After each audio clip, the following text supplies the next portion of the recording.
Seems to me there's another whole flavor of this that perhaps you could talk to as well, which is not just about getting ideas in, but it's creating platforms, it's giving people tools where they can build on top of what you're doing and add value to that. You think of, World of Warcraft with all these people all over the world creating new scenarios, new characters, and so on, or obviously what Apple has done with the iPhone and people building apps on that. I have to give a plug. My daughter's surfing app is just going up.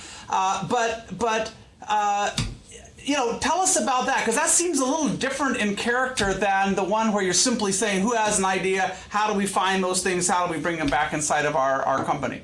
Well, Gary, your question about the implications of open innovation go beyond just scouting for and then sucking in wonderful ideas. That, I think, is sort of the table stakes now in the new innovation model. And the real cutting edge of competition is exactly what you're saying about building platforms, which indeed are things that companies allow others to connect to build upon, and the more participation and co-creation and introduction of new things, the better and stronger your platform is. A quick example, I think, that illustrates this nicely is in the mobile phone business. Nokia, of course, has been a fantastic success in the 90s with GSM, with the clamshell handsets, very, very global manufacturing, very, very low cost.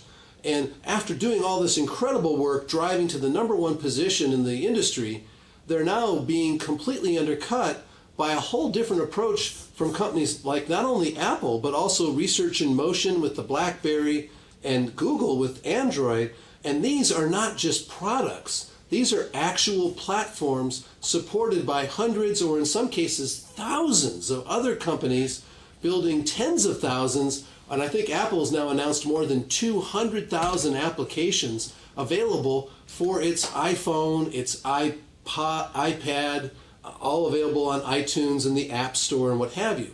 So poor Nokia, right at the time that they get to this global excellence in quality, in cost, global distribution, #1 position worldwide in number of handsets sold, along comes this whole new approach to business, and they're way in the back having to play catch up on that, precisely because they didn't see that shift.